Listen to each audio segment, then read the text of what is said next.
জয় রাম, জয় গোবিন্দ। দয়াল গুরুর চরণ কমলে রইল শতকোটি প্রণাম। প্রণাম রইল প্রিয় ভক্তবৃন্দের প্রতি। জীবগণ ভ্রান্তিবশত কর্তা হইয়া মায়ার শক্তিকে কলুষিত করিয়া অহংকার বশত নানান উপাধি ধারণ করিয়া থাকে। জয় রাম, জয় গোবিন্দ। তাহাতেই প্রাক্তন নানানভাবে বাসনা জন্মায়া জীবগণকে ভগবানের স্বরূপ জানিতে দেয় না। যা হোক, যে ভগবানের দাস হইয়া থাকে তাহার কোনো কর্মেরই অনুষ্ঠান কি সাধন ভাজন করিতে হয় না।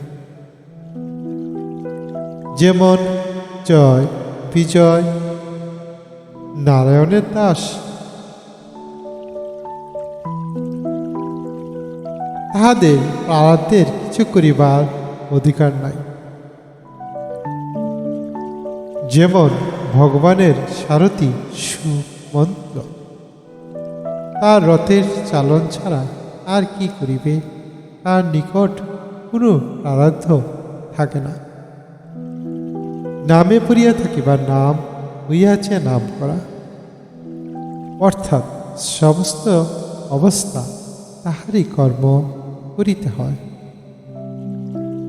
দেহের জন্য কর্তা না হইয়া কেবল কর্ম করিয়া যাইতে থাকুন।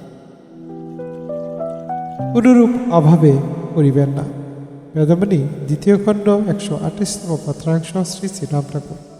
জয় রাম, জয় গোবিন্দ। গুরু কৃপা গুরু প্রবর্ষিত হোক, গুরুর আশীর্বাদে জগৎ আলোকিত হোক, গুরুর মহিমা জগৎব্যাপী প্রচার হোক। জয় রাম, জয় রাম।